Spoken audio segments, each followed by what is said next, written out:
Samsung released the Galaxy Note 20 Ultra in 2020, and 1 year on, I have a whole new appreciation for this phone. Not only is it still a great piece of hardware that holds its own today, but it's also kind of symbolic.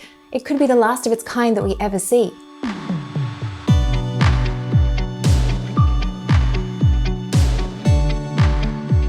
We know there won't be a new Galaxy Note phone released in 2021 now the Z Fold 3 and the S series of phones have S Pen support.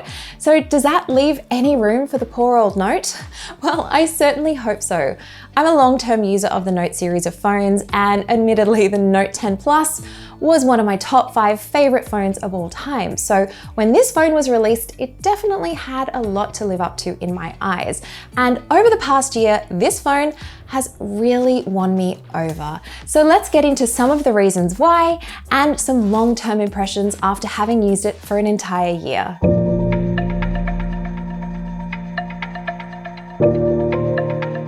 While I've been really careful with this phone, I haven't babied it and I've definitely dropped it a couple of times. The Gorilla Glass Victus has held up pretty well. There are a couple of small scratches on the screen that I do notice under certain lighting conditions. The reason why I generally decide to put a case on the Note 20 Ultra is not necessarily to protect from things like drops and scratches, even though that is an added benefit.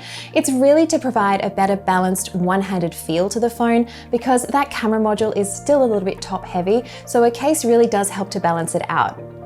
The case also does help me with some of those accidental touches that I was initially experiencing thanks to the curved screen, which looks beautiful. It just does mean that there is a little bit more muscle memory required to not accidentally load apps or type something incorrectly on the keyboard. The screen still looks fantastic, and I am incredibly pleased that it still holds its own even against newer Samsung phones, say like the S21 Ultra.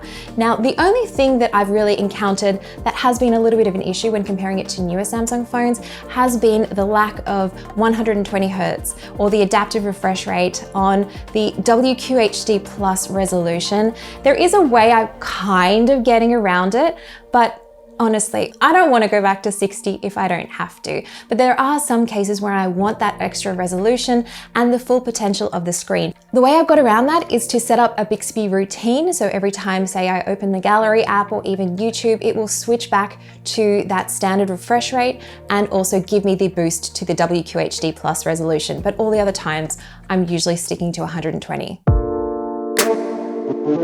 The Fingerprint Reader is still not giving me 100% accuracy. I do feel like it's almost a little bit moody. Some days it really wants to unlock with my thumbprint, and other days it will take me at least 2 or 3 tries.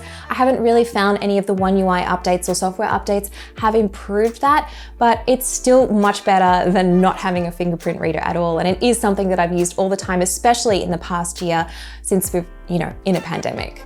This phone is still a total beast 1 year on in terms of performance. Now, if you've watched any of my previous videos, you know I don't generally like to give you things like benchmarks. I don't find that they're really representative of the real world performance of this phone. Everything that I've thrown at this still works as well as it did out of the box. 4K video, editing those videos, playing games, loading multitudes of apps. This thing has not slowed down and it doesn't miss a beat. Bear in mind, this is the Snapdragon version, so if you do have the Exynos version, I would love to hear your impressions if you also have this phone 1 year on. Let's talk the S Pen, because this is obviously a huge reason why you look at the Note series of phones in the first place. Now that the Z Fold 3 and S21 Ultra and presumably the S22 Ultra released next year are going to have S Pen support, it does feel like Samsung is getting us used to having the S Pen independent of the phone. And I am not here for that. I love having the S Pen integrated into the phone. I don't want to have to think about storing it independently in the case and potentially losing it. It just makes so much sense having it in the body and I don't have to think about it.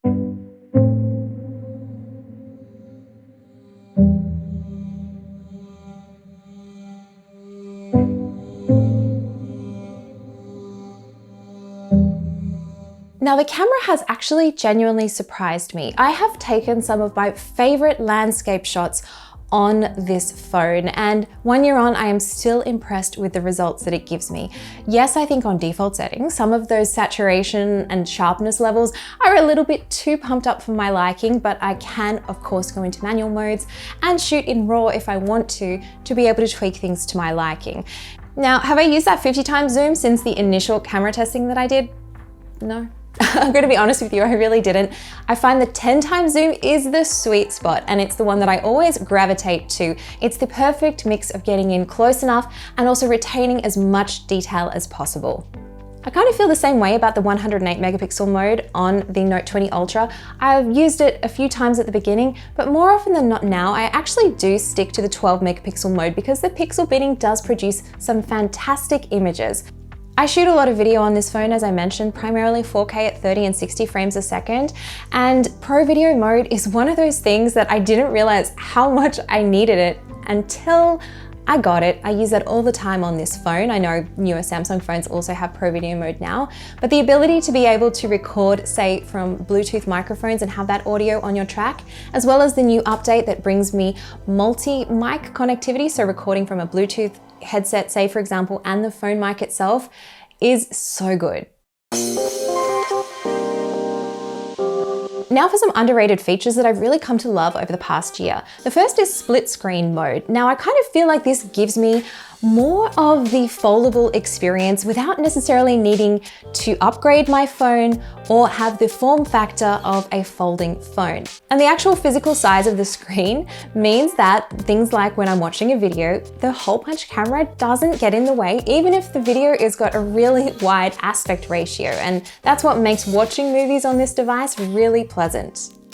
The battery generally gets me around 1.5 days of usage before I need to charge again. That's fairly moderate usage, maybe 5 to almost 6 hours of screen on time a day. Now, it's not the best overall battery life, but I think for my usage patterns, I've definitely learned to work around it, but I would love a little bit more. Who wouldn't? And finally, phone call quality, which is something that I don't think a lot of people talk about, even though this is a phone, has actually been really good. I have had people really compliment the mic quality on this when I have been using it just to take a regular phone call, saying that I sounded really clear and my voice sounded clean.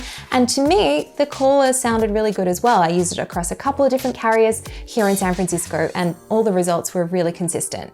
One other reason this phone has really won me over is that it's the last Samsung phone, along with the Z Fold 2 and the Galaxy S20 Fan Edition, to have MST, which is magnetic secure transmission. It is a feature of Samsung Pay that lets you use your phone to pay at any terminal, even if they don't naturally support NFC or contactless payments.